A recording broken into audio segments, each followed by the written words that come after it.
بخاری مسلم کی روایت کہ جب آخری حصہ ہوتا ہے رات کا،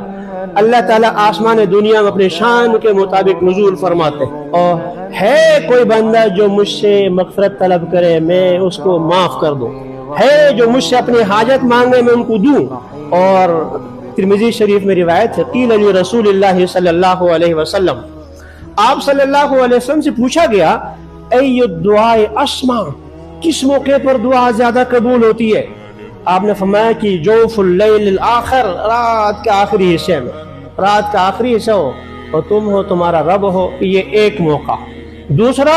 آگے فرمایا دبور الصلاۃ المکتوبات، فرائض کے بعد، فرض نماز کے، ہمارے یہاں السلام علیکم ورحمۃ اللہ، السلام علیکم، کبھی تو میں پیچھے مڑنے تک ساتھی جو ہے دروازہ کھول کے باہر تشریف لے جا رہے ہوتے۔ ترمذی شریف کی حدیث ہے،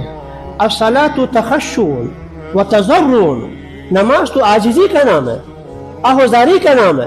اس میں یہ کرنا ہے، یہ کرنا ہے، یہ سب کچھ اللہ کے نبی بیان کرنے کے بعد اس کے بعد فرماتے ہیں تقنع یدیک ای ترفعہما، نماز کے بعد پھر اللہ کے سامنے ہاتھ اٹھانا ہے، ومن لم یفعل ذلک، اور ایسا جو نہیں کرتا ہے فرمایا کہ اس کی نماز ایسی ہے ویسی ہے ویسی ہے، یعنی اس کی نماز کو کوئی فائدہ ہی نہیں، نماز پڑھنے کے بعد اللہ سے مانگنے کی باری آگے چپے سے چلے۔ دوسرا مقام ہے کہ فرائض کے بعد، فرض نماز کے بعد دعا،